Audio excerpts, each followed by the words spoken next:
Mga tiktropa, ready na ba kayo for more happy time? Eto na, makinig kayong mabuti dahil ang mga tiktropa nating Marites may natisod na namang issue online. Yes, kumapit na kayo dahil... Eto na nga! At dahil magagaling na artista mga bisita natin today, ang kwentuhan sasamahan natin ng aktingan. Si Jelly ang gaganap na ating letter sender na si Mama Ruby. Dear Tiktropa, tawagin niyo na lang akong Mama Ru. Mama Ruby. Yan ang nickname sa akin ng anak ko dahil ang sabi niya, lagi na lang daw akong nagmamarunong pagdating sa buhay niya. Eh paano ba naman kasi? Ganito ang ginagawa niya. Ano kaya to? Babe, Babe, anong gusto mong gawin today? pwede bang something na low-key lang? Low-key? Babe, teka lang. Ay, aray ko. Ano yung low-key? Ay, susi. Susi ba yun? Pasensya ka na, wala akong dala. Ikaw talaga, babe. Ito naman, parang tumatanda ka na. Di mo alam ang low-key? Hindi eh. Saan ba yun? Buti na lang- Nakakain ba yun? Hindi, buti na lang pretty ka at maganda. Promise. No cup. No cup? Babe, ako lang kasama mo dito, wala akong sombrero. Anong no cup? Ano ba yun? Hindi, as in legit. Yun yung ibig sabihin nun. Yun pala Pansin yun. niyo? Hindi sila nagkakaintindihan, di ba? Oo. Kasi itong 30 kong anak, jumawa ng bagong graduate sa college. At heto na nga, Ano yung bakit? Ano yun? sikreto na pa sa akin.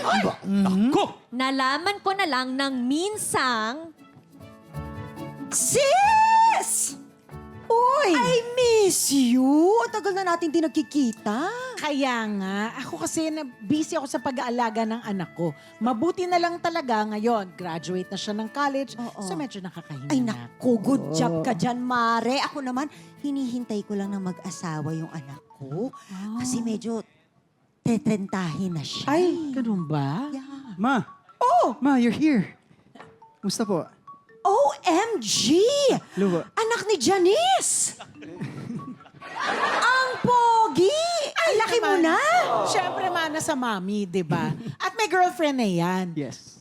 Iyo, kailan mo ba ipapakilala sa akin ng girlfriend mo? Actually, ma... Babe. Babe, eto na pala yung ticket, nakabili na ako. Yes. Ma. Teka lang, ang ginagawa mo dito, ma? Anak, teka. Mama? Ito ba ang boyfriend mo? Yes, si babe. Ang bata? Teka. May trabaho na ba to? Baka naman mamaya, ikaw pa ang gumagastos para sa kanya. Ay, Aba! anak. Aba! Mare, wait lang ha. Wait lang talaga. Bakit naman parang yung anak ko pa ang masama? Aba, yung anak mo, wait lang ha. Wait lang. Parang alam naman yung bagets pa yung anak ko. Bakit? Why? Anong bakit? Bakit? Yan ba ang tinuro mo sa kanya? How? May anak? How? De Carabao! How dare you? Kung ganito lang talaga ang gagawin nila sa'yo, aba anak, mag-walk out na tayo. Ay, You don't deserve this. Ma, don't touch me. Ma, Anak, gusto ko lang ipakita sa'yo. Sino natatouch sa'yo? Anong Wala pa lang. don't touch you? Ha? Ma, kung kakapitan mo ko, wag mo nang ituloy. Ay, Ha? Kasi, ma, mawalang galang lang po, my future mother. Ma, and my future ma, matanda na ho kami. At may sarili na po kaming pag-iisip. Nagmamahalan kami ni babe. Di ba, babe? Age doesn't matter. Tamang-tama ka, ma. ayun na nga mga tiktropa. Gusto ko naman maging masaya para sa anak ko. Pero kaya ko bang suportahan yung gusto niya? Yes, madaling sabihin na age doesn't matter. Pero totoo pa rin ba to? Pag anak mo na ang involved, nagmamahal, Mama Ru. Ayan. Ay! Magandang tanong to. Yes, maraming ganyan, Kuya Kim. Hindi, tsaka medyo binata talaga ng anak ng mga guest natin ni Janice. Anong masasabi mo? Ako para sa akin, ang importante lang, i-explain nyo ng maigi sa mga magulang nyo. Kasi sila naman yung unang-unang maaapektuhan at magugulat. So as long as you explain it properly at sabihin nyo na nagmamahalan, totoo naman yan. Di mo naman Tatanggapin mo. mapipigilan example, yan. si Kyla umuwi sa bahay mo. May kasamang boyfriend niya. Ang boyfriend niya, 55 years old. Sumagot ka. At nag-explain po sa Siguro inyo. ganito ang sagot ko. Wait lang. wait lang. Wait lang. Ilang wait yan? Mga ilang wait? Matagal yan. Mga taon. Madami. Taon na wait. Taon to.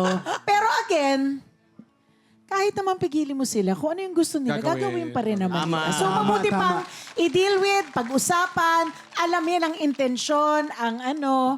And then, wala kang magagawa eh. Tama. Di ba? Sabi nga sa kasabihan, harangan mo man ang sibat, gagawin parang makamit ka lamang. Yeah. Yes! Jelly, ikaw naman. Wala akong opinion. Walang Wala kayo. Handa na kayo. Bakit kailangan nyo? Hindi naman kayo makikinig. Makikinig ba sila sa Yun na akin? nga. Hindi ba? Parang ano lang yan. Kung sa kayo maligaya, pero dapat alam niyo yung consequences. Kung hindi mag-workout, nasaktan kayo, move on. Pero as long as you are going into the relationship with your eyes wide open, why not? Talentahin na pala yung anak niya eh. Di ba? Mapipigilan mo pa ba yun? Yung nga 20 years old, di mo mapipigilan. Lenta ka kaya? Sabagay. Huwag nang makialam. Hayaan na lang. Tama.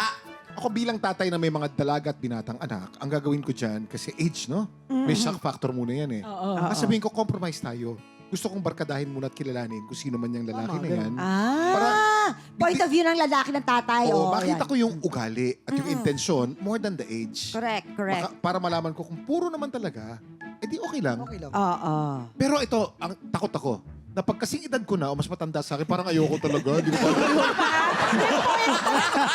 May point din talaga na talaga mag-iisip ka. It happens. It happens. Oo. And some of them, a lot of them really last. Nakakagulat lang talaga eh, no? May Lalayo ka pa ba? biglaan talaga. Ang hirap huwag kang magkaroon ng reservation. Mga tiktropa, kung gusto nyo rin maki-opinion sa topic na to, pumunta lamang sa official Facebook page ng TikTok Lock. Susunod na ang pinakamasayang spelling game on TV. Bawal magkamali na sa pagbabalik ng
Tiktropa! Pinanood mo hanggang sa dulo itong video na to? Very good ka! For more happy time, watch more TikTok Lock videos on our official social media pages and subscribe to GMA Network official YouTube channel.